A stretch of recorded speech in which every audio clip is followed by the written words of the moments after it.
like to say thank you for showing up for this. It's supposed to be an informal artist talk, and we're going to kind of like walk in and we can have a more easy kind of going conversation about the work. I'm the artist, and the exhibition is Mourning, a Memory. And someone was like, what does that mean exactly? You know, like when you get to kind of exhibit your work, people kind of like throw in these questions that sometimes you're like, whoa. I'm not in mourning, but I actually, the physical mourning, but it's kind of like a mourning of ourselves and a mourning of how we kind of like defer our dreams and in search for something better. We're always in search of something. We're always chasing the money, the opportunities, and all that.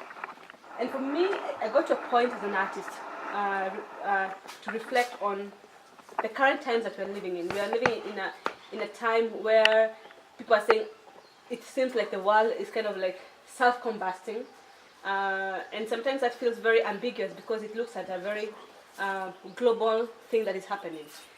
But locally, we have our own issues, our political issues, and our own social issues, and how they affect us, and the policies of our leaderships and how they affect us. So for me, the more I was thinking about it, I was like, the work is not political, but it's work that's supposed to reflect on our journey as human beings, navigating in these kind of structures that are kind of like set up by policies that are impacting our lives in maybe, not in maybe a positive way. So I find that my work tends to kind of look at the human experience, how each and every person is kind of dealing with these situations. So it may not render that, it's not about pretty flowers. Like people are like, oh my God, your work is dark. My work is not dark. It actually, I find very enlightening. I find it very light. I find that the works are a mirror of like who we are and our journey in this particular time. So it's a reflection of like looking at what is happening locally and looking at what is happening globally and how it's not isolated. People tend to think that lives are very isolated and they're happening in a box, but it's kind of looking at how we as human beings have kind of created these situations and how these situations are now beginning to impact our lives. That every time when you listen to people there and you go out on the streets or you switch on the news, people are feeling overwhelmed, like they don't have the control they feel they had in the beginning. And this is because over time, for us to kind of navigate our lives, we have to kind of put ourselves away. And I say ourselves, our real selves, we have to kind of compartmentalize them and put them in a box because that person does not fit into these structures. And so we are constantly putting these facades of who we are, how capable we are, even when the real self is kind of like so eroded and erased that the paintings for me are kind of like a time to come back to ourselves, to kind of reflect on like what is to make us happy. It's not that money is not bad. I'm like, everybody wants the money. Yeah. But it's not all that. It's not all that. And I feel like from a kind of capitalist perspective, people tend to think that it's everything. But you find like in the pursuit of it, we lose so much of ourselves. And I think that element of ourselves that we lose is actually what would actually bring that kind of completeness that we are constantly searching for. And so the work for me is this constant searching for meaning or for making realities make sense. Yeah. So we can start it in a very easy way with people having questions and we can walk about. But that is it. That was the intro. Yeah. Who is struggling with who? Someone else during the opening was that is there like an act of copulation? For me, it's neither. For me, it's like the constant kind of battle within. We are masters of our own destinies. We birth our situations. So you have like the forms kind of like, it feels like you're looking at three forms, but you're actually looking at one form. In my mind, when I'm creating, it's supposed to be one form, and how, as a person, you're constantly going through all these different changes, and how we birth our situations. Yeah. But someone did actually mention that it's someone copulating, and I'm like, okay. Everybody else, I'm like, people see things and see them very differently. Yeah. And I also love to kind of incorporate text in the work. For me, Let's Sleep the Rains is kind of like is a direct translation from a saying from a mother tongue, which if I say that it won't make any sense unless maybe to the Kikuyus in the house. Just saying, yes. It's like shit has hit the fan, so like let go of control. And I think sometimes we hold on to things so firmly and not realizing by letting go there's more freedom in that. So that is what I was trying to kind of like explore in the work. Yeah.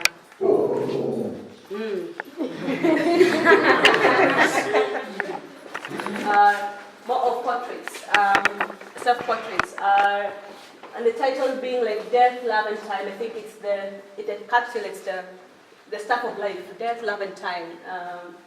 That's basically the stuff of life. I cannot make it any more simpler than that. I'm just thinking aloud. Yeah. I don't know if it will make sense. Yeah. When you're giving us the intro outside, Yeah. it's like it's nothing to do with mourning, but Exactly. then here the title of this is Death, love and time. Love, Time, Yeah. which is very literal to the title. But you find that being conflicting? No, it's not conflicting. I feel like it's kind of like it's who we are as human beings in our entirety. It kind of like shows the stages that we go through. The death is not like, probably for me, it's not the physical death. It's like how we kind of constantly die to self, how we are constantly trying to kind of like we strip ourselves of self, because you go to spaces where people want you to function in a particular way. And if you come in this particular way, that means you don't fit into a particular space. And so you have to kind of like constantly die to self and constantly change yourself to fit into whichever structure and space that at the time it needs. So for me, when I say mourning a memory, it's like we are mourning ourselves. Like sometimes you come back to yourself and you're like, what happened to this person? All these dreams I had, it's like, they almost feel like ash. It's like, it's there. You've defined it so much that when you come back to yourself, it's like, you wonder, where do I start? And I find like sometimes, and this is like, it's more of something that I've had a lot of people kind of talking about. People call it midlife crisis. It's like you tend to kind of regret your youth, regret things that you could have done. And I don't know what stops us from kind of pursuing it. It's because maybe the structures that we reside in do not allow for that, allow for the freedom to kind of be yourself. So we have to conform all the time and to change, to fit in within a different space. I don't know whether that makes... It confuses. It confuses. Yes. Any other question?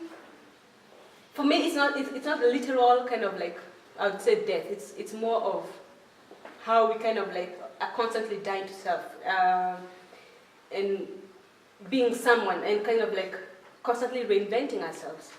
And I feel like sometimes self becomes an illusion because it's not this one thing. You're this kind of multifaceted person. There's so many things that kind of become you. You cannot say that I am this one-dimensional person. So for me, it questions the idea of self. And self, in this case, becomes an illusion, because if we're able to kind of like constantly change ourselves to kind of fit into these different kind of spaces or structures, or I think then that becomes the question right there. Yeah. You're getting the outside. Outside. Yes. Any questions? This is supposed to be very informal, by the way. But death is mourning, right? Technically, Yes. Like it can't be like celebrated or something like that. Though there are some deaths, I don't know. Well, like I mean, like maybe it's like the death of a relationship, or it's like. Yeah, but you see. I'm just saying a person now. Yeah, but you see, when you say it like that, I think it's the finality of it. Like when you think about death, there's finality to it. There's no coming back, and I feel like sometimes when I put it like that, it's like death, love, and time. Is that what we have is time. When we have, I think our understanding of time, we tend to feel like we are infinite beings until we kind of like experience death. But the death I'm talking about is like, it's not the physical. It's like we're constantly dying to self all the time because we're constantly changing, we're constantly evolving. So for me, it brings in the idea of like self being an illusion. Because if you think that you're this one person this one time, and then the next time you feel like you're like somebody else, we're constantly searching for meaning. And in that searching, we're constantly dying to self, because it's like someone just, if I can use a very direct thing, it's like someone telling you that you're not the same person that you were like 5 years ago. So there's that kind of evolution of self. And so for me, in kind of like thinking like that, it makes me realize like self becomes an illusion. We are constantly changing and evolving. And so depending on where we are and the times that we are, then it's this constant search and change all the time. All the time, yeah. Until death. Yes, until the final one. Yeah, The main one. the main one. So, but that is what the work is about.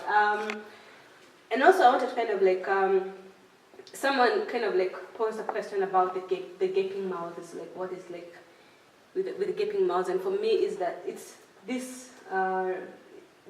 More of metaphors for me. When you have a gaping mouth, it's like something needs kind of like you're constantly feeding something. So it becomes this kind of metaphor for, I would not say an abyss, because then that becomes very dark, but the search, we're constantly in need and in want of something. And so we're constantly consuming. And so this kind of consuming of things in a way that changes us, in a way. And it's not, again, not the literal eating of stuff. It's like, for me, when I look at the mouth and the gaping mouth in this, you're looking into something that can never be filled up, that is constantly taking. And I feel where we are, at the times we are in, it just feels that's where we are. Like everybody's just out for something. And so for me, I was like, the work then becomes a reflection of who we are and where we are at the present time. Yeah. Where does love look into this? I see the relation with death and time. Is it like, is love an acceptance of that transformation, like constant transformation over time? Or where does love look into death, love, time? But love is a substance of everything that we are. I feel like when I say death, love, and time, I'll give a situation that happened. I took a public matatu when I was in traffic.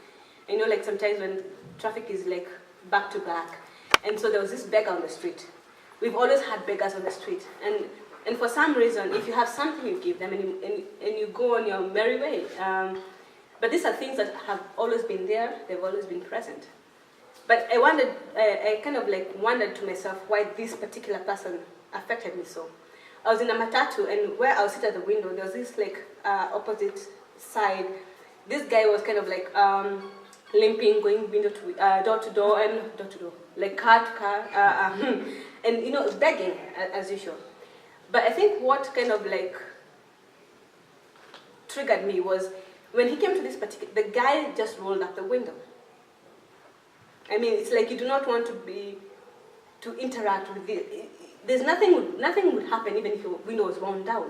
But the act of winding up the window and kind of shutting this person out, like this person is like unwanted, you know, it's like you do not want to interact with that kind of. It doesn't matter if you don't have it, we normally tell them, see now, you know, and they'll move on.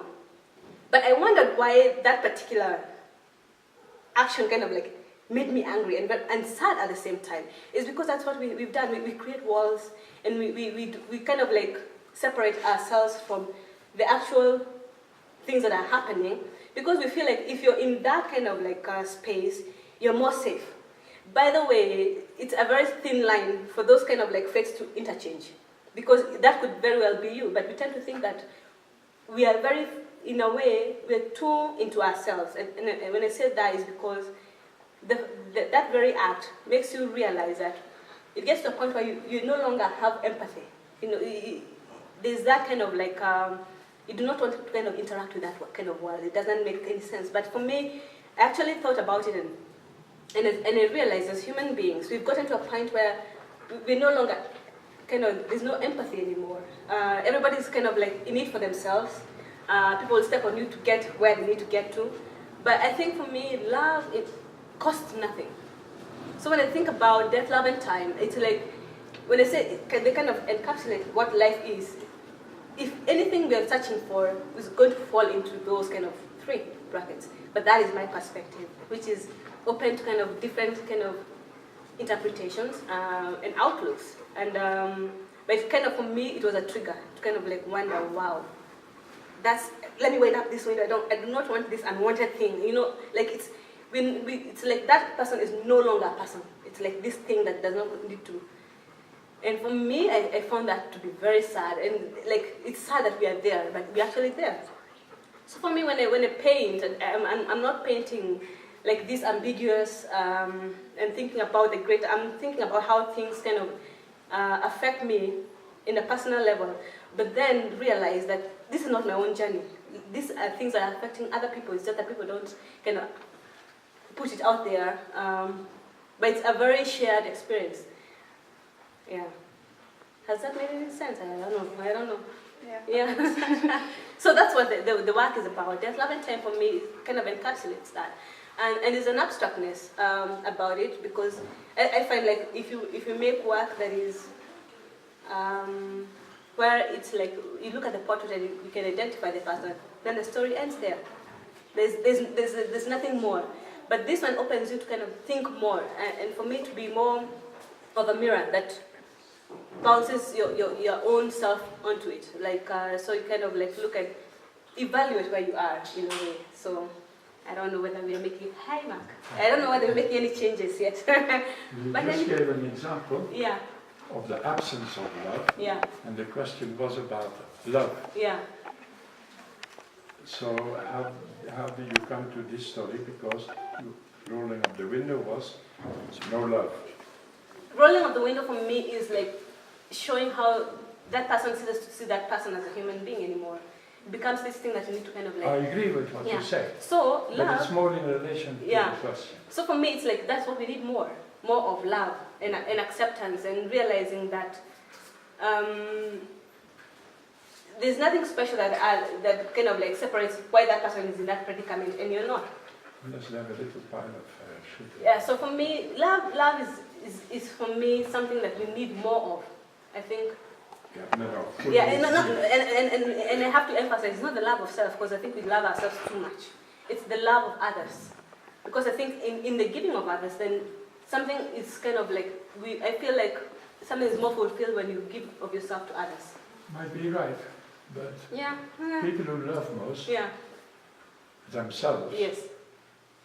can love others. Yes. If you don't love yourself, then Definitely. you It has to start with you, but I'm also, what I mean is that for you to be capable of love, you definitely love yourself. But my outlook of it is like, the kind of love that is there is it's very selfish in a way.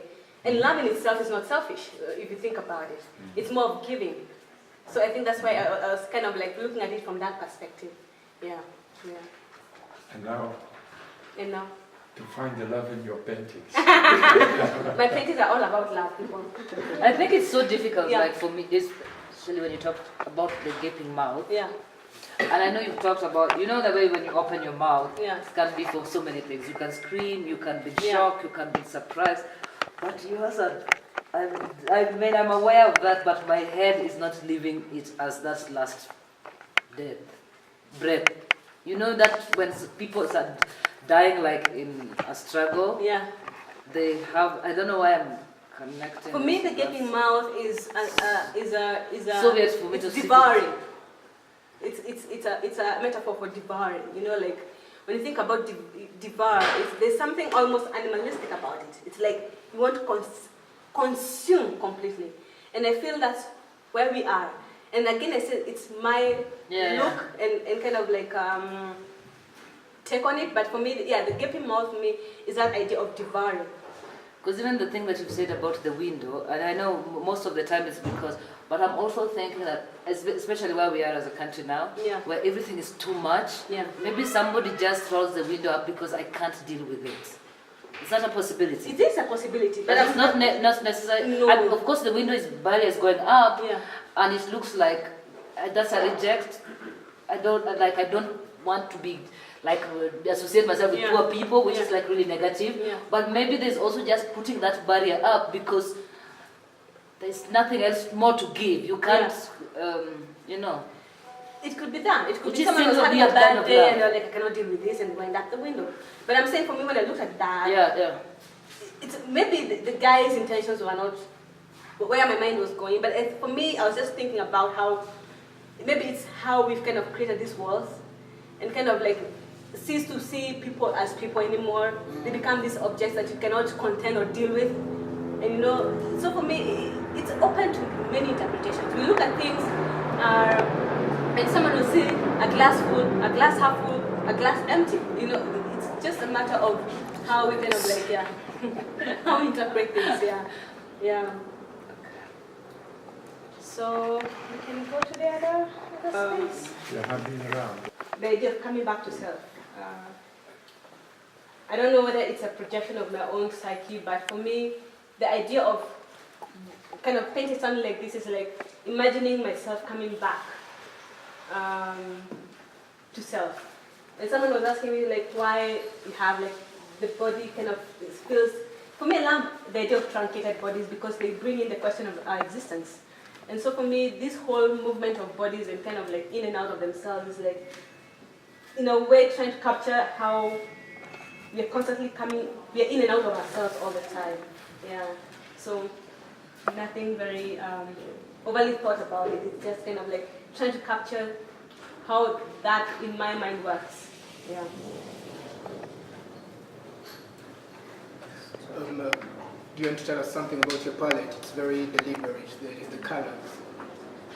Yes. I find that because I work with dark blues and it tends to be the palette tends to be a bit dark. And sometimes I may put a colorful background, but I want like the background to be less noisy because I feel like the work in itself is loud.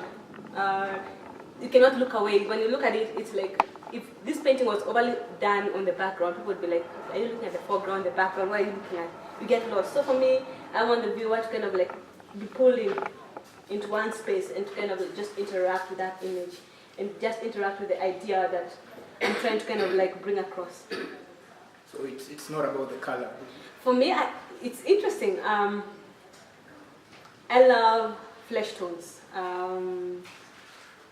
There was a time I did a series in the Straight Jacket series, and I had like the paintings and the background was yellow, and I had a very hard time coming to terms with that because it's like the yellow is so bright, and I feel like maybe I look at the palette in a sense to kind of like have a somberness about the work, even though the work for me I don't feel is that somber in a way. So that's the reason why I prefer to kind of like have very muted tones. And I never use black. Someone was like, oh, black pages, and I'm like, no, they're not. There's no black at all in the work, apart from maybe the signing, but the rest you can just kind of like mix the colors and get them as dark as you want.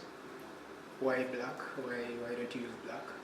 I don't know. I find like it doesn't work well with maybe the palette that I'm using. Because for me, there's a lot of layering in the work. What you see is not what is there. There's been like layers and layers and build-up of color. So if you put black, there's something about it that it completely absorbs the colors to an extent that what I wanted to kind of like present gets lost in the middle. Yeah. As we were. Yes. My question was about that layering, because you said mixed media. Obviously for the layering you need to be working in acrylics. Yes, and then there's pastel, there's acrylic, and then it's a mixed medium is because we use charcoal, we use a lot of things. Different. Yeah. So you can see there's so many layers coming through. Yeah. And you never put oil like in the final layer, a few touches of oil, because some look like they've almost got an oil. No, it's what is it called? It's an acrylic gloss. That mattes, but at the same time it's shiny, so it kind of gives it the illusion of oil. Yeah. I tried with oil, but the way the layering was not kind of. I love acrylics because you can see the different undertones all the way to the build-up of the color. With oil, it tends to kind of like it doesn't show because acrylics tend to be translucent, but oils are very. Once you paint, that's it. Yeah. I'm curious about this specific painting because the other works only show like the part, the upper part of the body. Why is this almost like the full form of the what is happening? There's no like reason for it. I think for me when I paint, I always all my paintings start with form. I love the human anatomy, and in every painting it will always start like that. For me, even when you look at this, it's like the person is in and out of the canvas, so it extends in and out of the canvas. I don't know. I find like, but that's me. I find like when I put the entire form, like someone feels, for me I feel like that person is trapped. So for me I want the forms to kind of like be in, it's like there's a continuity out of the canvas into this kind of imaginary kind of like world where this person is existing. But it's very rare for me to kind of like put, for some reason, I don't know, it's something that I've actually always felt when I paint. Like I cannot put the entire person, foot and all, inside. I feel like then it becomes almost like a prison or something. But that's me and how I work. I just want the characters to kind of like be free to be in and out of the canvas in a way. Yeah. Wow.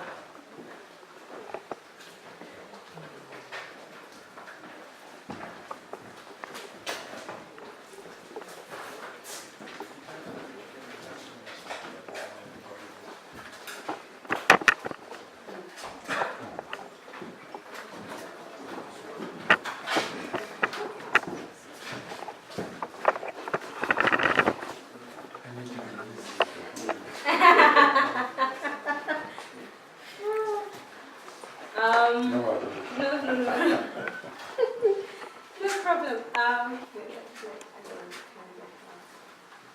I thought it's the best space because it has more room and everybody can kind of like fit in.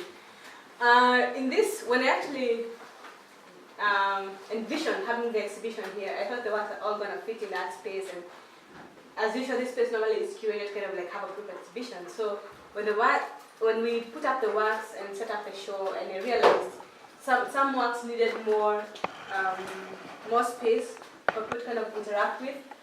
And so kind of like the work flowed all the way to this space. In this space you have like wax on paper and like the work that is there kind of like explains what I was saying, the idea of kind of trying to express something that is within.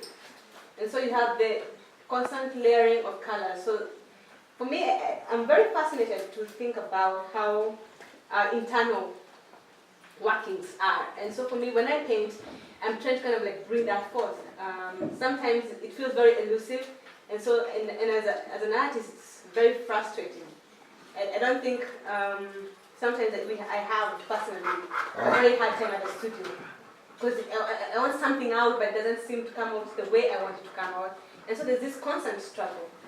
But for me, the idea that in my search for it, like paint something that kind of like shows something of what is happening internally with us. And when I say internally, I don't mean like the physical workings, but I mean like who we are, what we're grappling with, and kind of like almost express the soul man, the very person that we are, is something that fascinates me. And so when I paint, I have this notion of like, I want the underlayers to kind of like always come forth, that even when the form is solid, it doesn't really feel solid because you're looking at different layers of work when you're looking at it. And so for me that is very fascinating. Tom said had a question. No, that's private. Oh, okay. Now we want to know. I wanted to ask you if I can buy you a beer after this. And also, this time, if I can answer your question about my color, you can see on that wall, I had this period where I was in a very red space. And the paintings kind of like came across as red. Yes, Taba. Have the floor.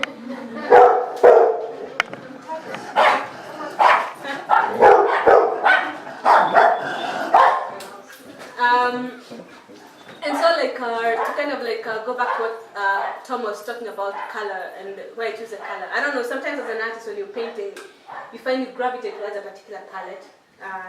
And for me, it's a very subconscious thing. It's not something that I think, oh, I want to do like blue paintings. It's like when I go to the studio and I wake up and I have this idea that's kind of percolating and start mixing the colors, and I find myself kind of drawn to a particular palette, I'll go with the flow.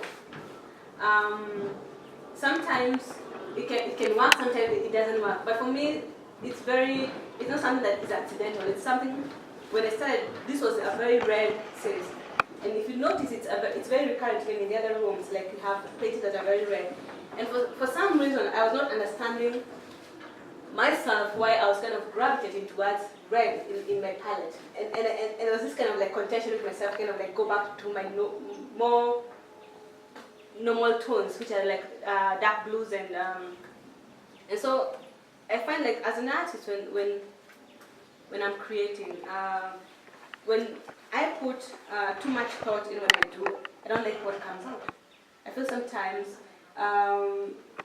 we paint and then you stand back and you're like, wow. But I find like if I'm too analytical of what I'm painting, then most of the time I don't really like what I kind of like put out.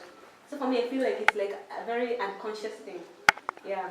And I feel sometimes to kind of like rid myself of the analytical part of my brain is better for me. Because then I feel like I'm tapping into something that is very human and very kind of like, it's very, how do I put this? It's something that will connect to somebody else. Because what connects us to each other is not because of maybe the physical things, it's like how our spirits kind of like connect with each other. And for me, that's what I think when I'm creating. I feel like when I paint and someone looks at the work, and whichever way, either they take to the work or not, but sometimes people ask questions and you're like, wow, when you explain what the work is about, and they're like, they felt that, then I feel like my work has done its purpose, or maybe, but I find like that for me is what makes sense. When I analyze too much, because if I'm analyzing too much, I want to present my work in a particular way. And I don't think that's how we connect with people. I feel like human connection, like the work, has to come from something that is deep and relatable. That is actually something that is expressed by everybody. Yeah. Yes. Sorry, No problem. No. Yeah. When you start out the painting, do you know what you're doing? I mean, do you have an idea, or do you just have like a form and then you just let it evolve as you're working? Or do you have a picture in your mind about what you're hoping? I have a picture in my mind, and that's why I was saying sometimes the struggle. Because you're trying to put something out that doesn't seem to translate the way you're thinking it. When I kind of like, I'm constantly sketching and writing notes down, and whatever I'm thinking, I put it down.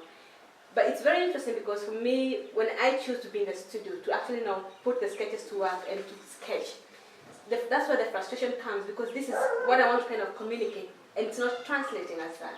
And so half the time, I don't know with any other artist in the room, but there are times I've painted over painting because it did not come out the way I wanted it.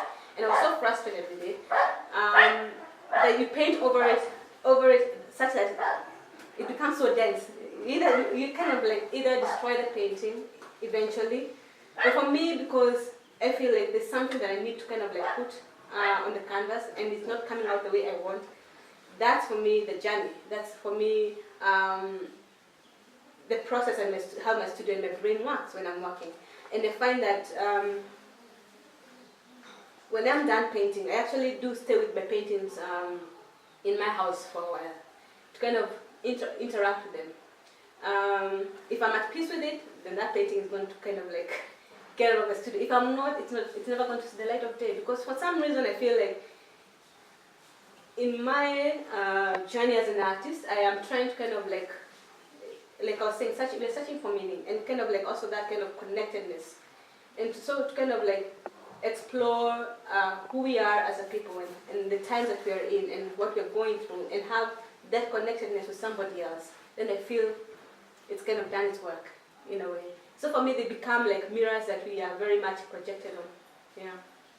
Or I hope, yeah, in a way. Yeah. What's the significance of memory in your work? It's important. I feel like, and this is something I've had a conversation with a lot of times with friends and colleagues, that people tend to think that we are here by our own making, which is very true. But we also here on the backs of those people who came before us, in one way or another. We did not set the pace. We just kind of like changed and took things in a different way. So for me, I like the idea of memory. And every time I'm painting or I'm working on something, I always kind of like go back. I have this habit of looking at old photos. And the irony is that sometimes when I'm looking at these photos, I do not know some of these people. Yet they happen to be in your family albums, you know, like those kind of black and white or sepia-looking pictures of back in the day. And for me, they are strangers to me. But for me, when I look at that, I realize in my own way, I kind of look and realize that, am I living the dream like these people kind of like started up? Because for me, we're not here by our own, we are here by our own strength because we work and all that. But I also feel like we are where we are at the back of our ancestors, if I can be very, I don't know whether that makes any sense. Yeah, I feel like we tend to think that, oh, I've done it on my own. But I feel like in as much as we don't kind of acknowledge it, I think there are those people whose backs and strengths that kind of paved the way for where we are in one way or another.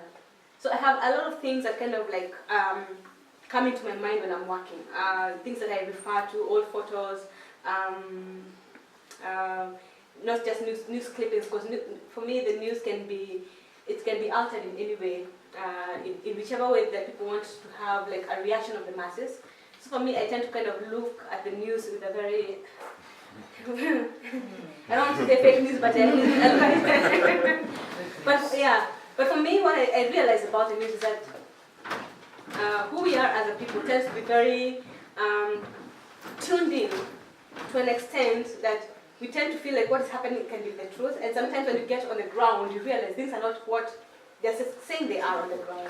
And so what the news does, it kind of gives us a sense of anxiety all the time, and so the fear is always in our head, like, oh, this is happening. But when you get on the ground, you find like these are thriving as normal, and for me, it's a way to kind of like put people in kind of boxes and kind of, in a way, keep people. I don't want to say enslaved, it just feels terrible. Yeah. But it does feel that a lot of the time. Because you feel like you cannot move because this is happening. But the truth of the matter is that, what is it actually happening? When you hit the ground, people always have, I find that, you find like we have, things are happening. We do not refute that there are issues out there. But the fact that people are kind of fighting all the struggles that we're going through, for me, that gives me hope, you know. So I always say that my works are not about kind of repressed people, but we are very much awakened in a way. I feel like people are very vocal about their rights. People are no longer conforming to kind of like ways of life that maybe they feel like do not kind of like help them in one way or another.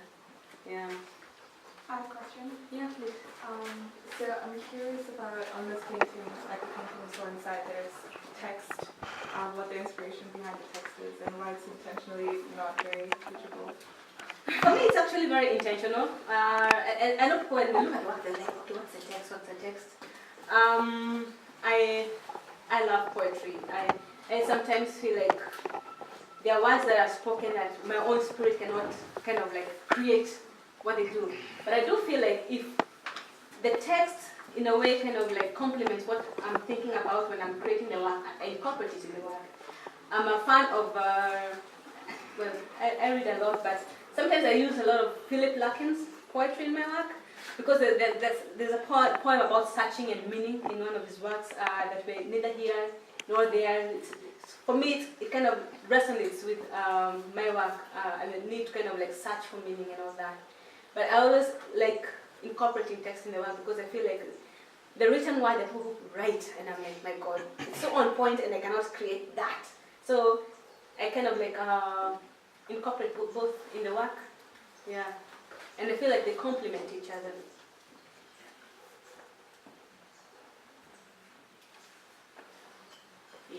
It's almost a dumb question. Any question is fine. At this time, yeah. Do you hear sounds when you look at your paintings, and are they deep or sharp? No, I don't. And someone asked me, do I paint with music? No. But I do find like my mind is so loud. So I need quiet when I'm working. And when people, and I find like any external noise kind of just rubs me. It feels like, so for me, when I'm painting, it's very quiet. When I'm in the studio, my environment is very quiet. I'm not the kind of person who people say, oh, I put on music and all that. No, I find like my mind is loud enough. And until I kind of like put everything that is in that mind onto canvas, then the outpouring of that, there are people who say that like they prefer working with music and all that. There's nothing wrong for me. I don't think there's anything wrong with that, which is on. But I find for me, when it's quiet, when it's quiet outside, I'm able to kind of like my mind settles. I just feel like everything has become like this thing that is bugging the hell out of me. So I won't even create because my mind will be like that noise. Let me be more direct also. With the open mouths, when you look at your paintings, do you hear the sound from the person, and is it usually a deep voice or if you hear the sound? No, I don't hear the sound. Never. No, I don't hear the sound. But like she said, and I said, for me, it's this kind of devouring. I feel like we are constantly devouring ourselves in a way. And so for me, that kind of gaping mouth, it's like you're looking into the abyss of like, look at yourself. So with this thing that can never fill up. So constantly, and the form is still there. So for me, I kind of like interpret that as a searching. There's never, we're constantly searching. Yeah. But no, never had. Wow. Nice. Yeah.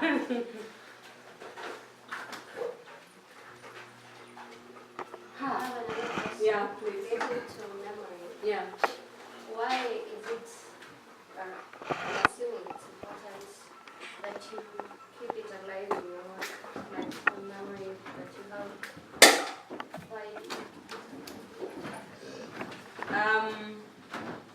It's not more, it's like what I said, like we never where we are by our own strength. We're here on the backs of people that came. So for me, in that way, I honor. It's like I honor the people who are there before me in a way, and hopefully I pave the way to somebody else. I don't know, but for me, I find memory for me allows me to realize we just aren't just here. It's been a journey, and so sometimes for us to know where we're heading, we have to always look back to know where we came from. Otherwise, how else are we able to kind of like make the changes, be elevated ourselves in a way? Yeah.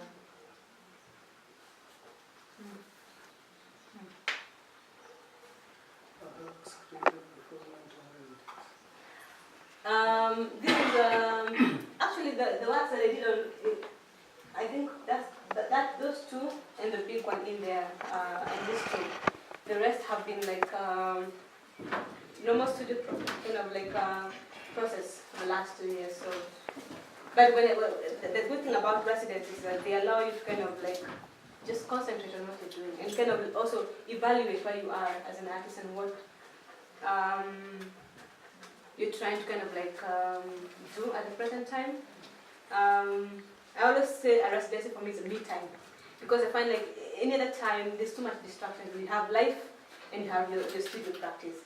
But when you're a resident and everything is kind of catered to you and being productive, it's also a time to kind of like sit back and evaluate what you're doing and where you want to go.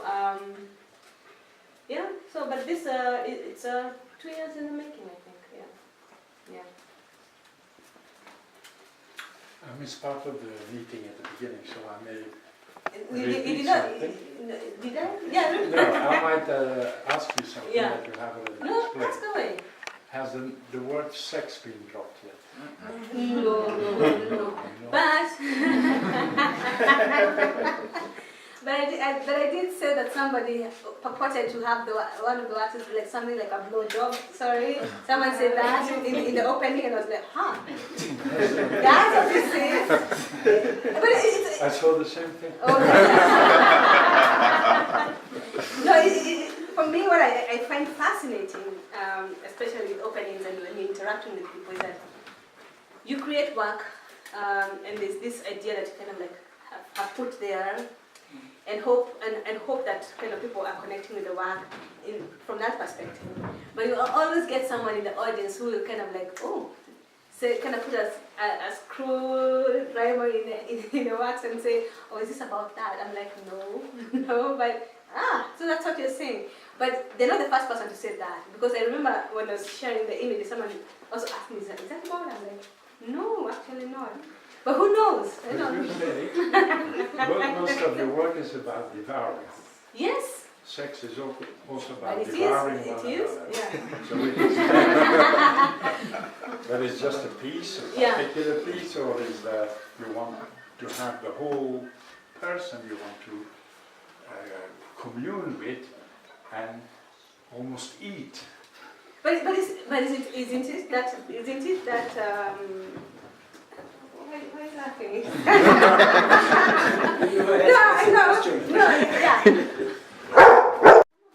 I find that especially in relationships, you cannot fully possess somebody. Although people tend to feel like you can. So for me when I created the work, with a sexual act, I experience it that extremely wanting to possess one another. Yeah. But when you think about it, I can't believe it here. But when you think about it, it's hard enough. no. But it's in that time, and for me, when I say like devouring, is that in our pursuit of kind of whatever it is that we're in pursuit of, I find the irony is that when you get it, there's this kind of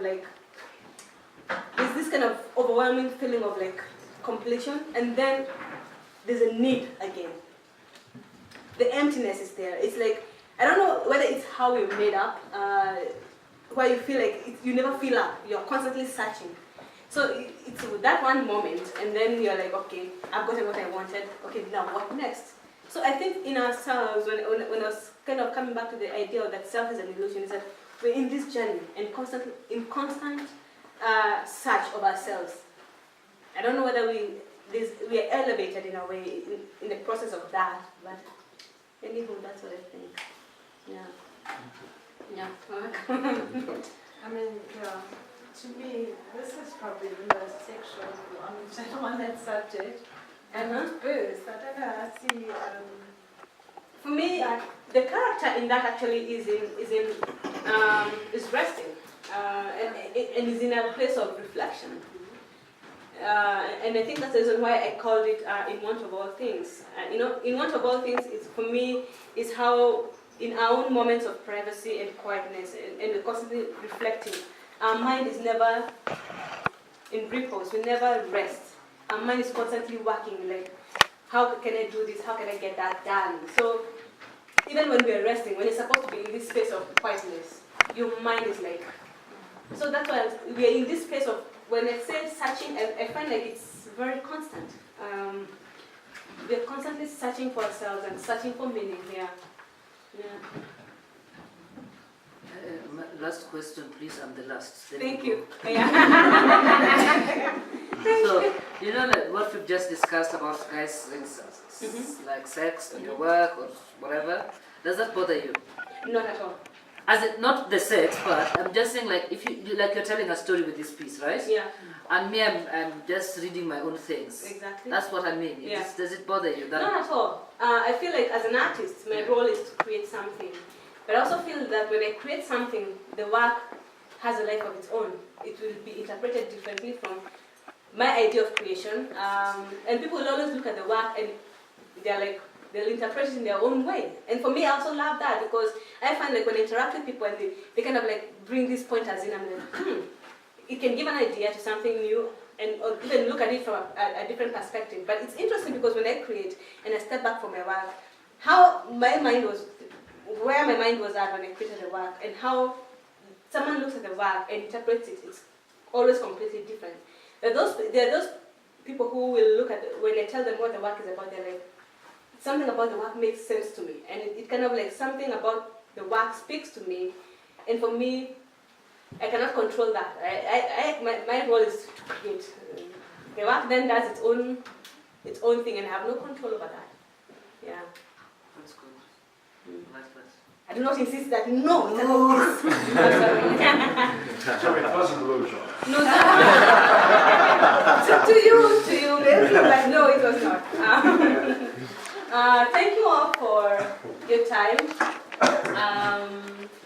It's been such an honor to kind of like host all of you here. I have a few more minutes before I run out, so if someone like Tom have like good to see me on the side.